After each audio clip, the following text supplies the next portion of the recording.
తోడబుట్టిన సొంత అన్నను తమ్ముడు కరెంటు షాక్ పెట్టి చంపిన ఘటన మెదక్ జిల్లాలో చోటు చేసుకుంది. శివంపేట మండలం నాను తండాకు చెందిన తేజావత్ చందర్ కుమారులు శంకర్ గోపాల్ మధ్య కొంతకాలంగా గొడవలు జరుగుతున్నాయి. గోపాల్ ఇటీవల దొంగతనం కేసులో జైలుకు వెళ్లి వచ్చాడు. నిన్న అర్ధరాత్రి గోపాల్ తన అన్న శంకర్ కాలుకు చేతికి విద్యుత్ తీగను చుట్టి కరెంట్ షాక్తో చంపేశాడు. విద్యుత్ షాక్తో శంకర్ గట్టిగా అరవడంతో తండ్రి చందర్ తలుపు తీసి చూడగా అప్పటికే చనిపోయాడు. చిన్న గొడవలకు పెద్ద నిర్ణయాలు తీసుకుని జీవితాలు ఆగం చేసుకోవద్దని తుప్రాన్ సీఐ రంగకృష్ణ చెప్పారు. త్వరలోనే నిందితుడిని పట్టుకుంటామని చెప్పారు.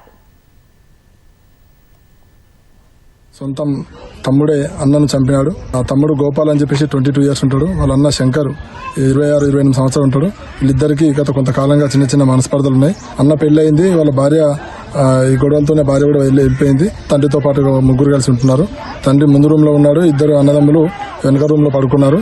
ఒక రాత్రి లేచి తండ్రికి అరుపులు వినపడంతో డోర్ తీసేసరికి ఈ పెద్ద కొడుకు శంకర్ ను తమ్ముడు గోపాల్ తన చిన్న వైరు తీసుకొని కాలుకొకటి చేతికొకటి 2 వైర్లు కలిపి ప్లగ్ లో పెట్టడం ద్వారా అతను అక్కడికక్కడే మృతి చెందడం జరిగింది. ఆ చిన్న కొడుకు గోపాల్ అక్కడి నుంచి పారిపోవడం జరిగింది.